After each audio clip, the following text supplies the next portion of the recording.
I'll come to the domestic part later on. So that's, I think the two buzzwords today in the global health economy is cost of care reduction and health outcome. Now that's bringing a paradigm shift in the way, the whole approach is being taken. There are new stakeholders coming, because when you talk about healthcare, then it's not about sick care alone. You also have to talk about diagnosis, prevention, management.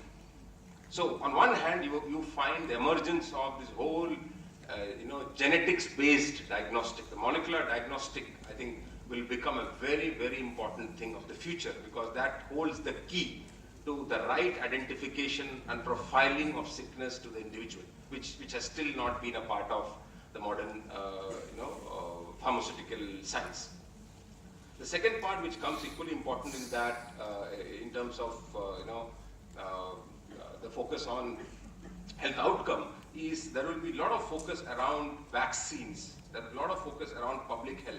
There will be a lot of focus around building systems that will ensure that there are the benefits, the incentive alignment are not just for sickness, but also for the people who are participating in the healthcare environment. And there, if you see today, the big player today that is emerging, which is shaking up the healthcare ecosystem, is the technology players.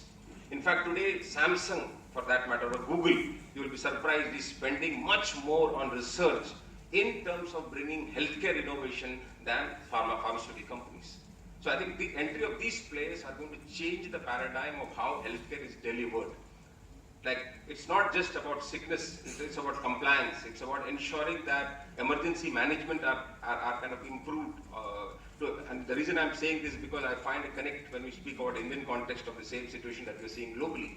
So this whole emergence of technology players coming and marrying with the traditional healthcare providers, what is the change that is coming? The big change that is coming is that the power in healthcare industry, or the knowledge, essentially was controlled by a few, which is the pharmaceutical industry and the doctors. Because this is where the knowledge sharing happened, and most of the people who are paying that money were actually always in the, on the negative side of the information asymmetry. But what's happening now, because of technology, I think that information or the power is getting shifted from the traditional stakeholders, that is the hospitals, the doctors, the pharmaceutical company, to the consumer.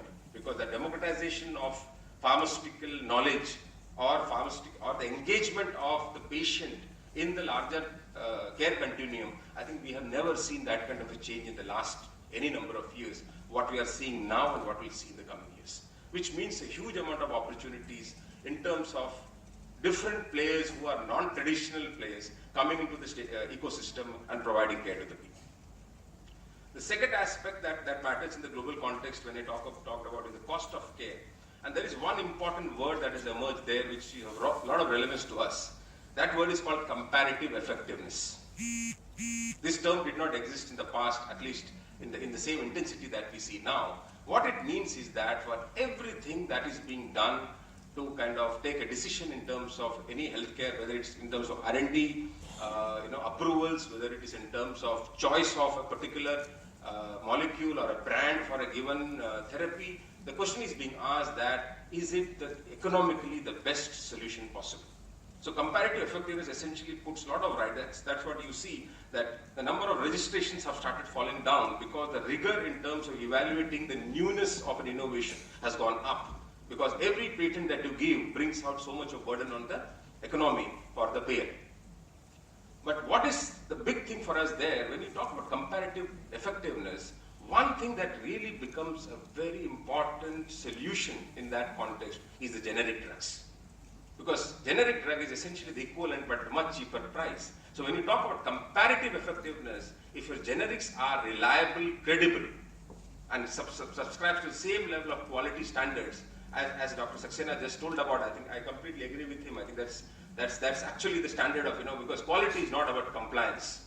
Many people confuse, and I'll give a simple example of that. I remember one of my clients, a multinational client in South, the global manufacturing head was visiting India, and this guy is a very senior professional of the industry. He's on the board of one of the top 5 big 5 pharmaceutical companies globally.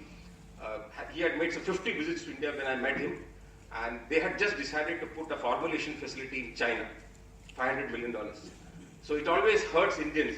If you can go to China for API, we don't really mind so much. But if you go to China for formulation, it's kind of hitting your pride. So I remember after that, and we were doing a manufacturing strategy for them. And at the end of this, we went out for lunch together, and I just said, I think the Indians will feel very bad when you do such thing. So why did you do that? And he had a very simple, but he's known to be very sharp and a very blunt guy. So he said, don't get me wrong. He said, let me tell you one thing. If you talk about the knowledge of quality systems, the knowledge of quality, India will come in the top quartile. But if you talk about the culture of quality, you will come in the bottom quartile. And it is not far from truth. That's a reality.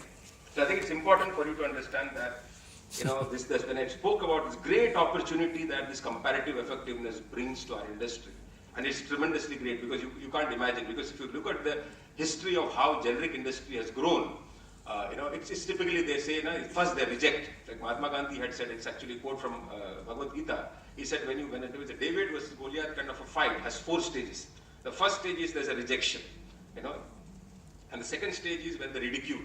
Third is when they fight you, and fourth is when you win. And if you look at the generic industries over the last 20-25 years, I see the same pattern. There was a period when they didn't care a damn about people like India, because the market was doing so well. Blockbusters were coming year after year, and these small fringe players coming and playing generics, they didn't care about it. Then 2000s came and they started realizing their markets are getting crushed, costs is increasing, and even the generic volumes were increasing steadily. That's when they started ridiculing you. What did they do? They started telling generics are counterfeits, basically. It's a ridicule, because essentially, in fact, I remember when I did a roadshow in US a few years back, one of them even asked them, do you think your pharma industry is legal? That was his question to me. I said, why do you ask that question? He said, but you are all counterfeits. He said, how can your country, really run an industry which is illegal industry? So that was, and this was a man who was a very senior person in a big pharma setup. They were not in India in a very strong way, but globally they're a big player. But that is their image. Some were blunt to say that, some didn't say it. And actually I could see that, because when we were presenting with great gusto about what's the opportunity India gives, the body language tells you, many of the people, they know, boss, you are basically selling me things, you are commercial. It's kind of a commercial running in front of me. They don't really took you that seriously at that point. And it's a fact. So I think this whole opportunity that the global presents to us in terms of their perception, which is that whole generic being something which is counterfeit, was I call the ridicule phase of this evolution. Then I think now what has happened? Now almost 75 to 80% of the prescription, not value, prescription volume is almost generics. So now it's an imminent threat, coupled with the externalities of cost of healthcare being a huge agenda for this government. They can't wish away with, they know generics are there to stay. Now they are fighting. You find, see, for a moment I'm not justifying, some of the stuff, like I think Dr. Saxena mentioned about that, but I think you see this increasing level of scrutiny by US FDA for manufacturing sites like India. A lot of it is, is absolutely, possibly technically correct thing we are doing, but there's also a lot of negative campaigning that is happening in the global, literature. If you read press, etc., there is definitely, you can see there is a pattern by which they are trying to build a kind of, or erode the credibility of products like this. So that's what I call the fight phase. But it's extremely crucial for us at this stage not to do something stupid. I think the problem is that this is a fight phase, and after this comes the victory. And this is the time where you should not have chinks in your armor. This is the time when you should not have vulnerabilities which are absolutely manageable. And that's where I think quality part, which Dr. Saxena also spoke about, is so crucial. And I think each of you, one thing, if I have to tell you just one thing that you must be kind of committed to for your life, as long as you are a part of this industry, just commit yourself to quality in whatever you do. And it doesn't matter. And quality is not about compliance. Quality is not about complying to SOPs, filling those DQ, IQ, OQ, PQs, or being a part of. It's not about manufacturing. It's entire chain. And as you correctly said, and that is the most appropriate definition I find, that when you look at the quality of a product, it is the only validity of that is that would you be comfortable giving it to your own family member? If yes, it is compliant. If not, it is not compliant. Everything else is a matter of paperwork. I think that culture is something you must, whatever you do, whichever form, whether you're a junior executive, middle executive,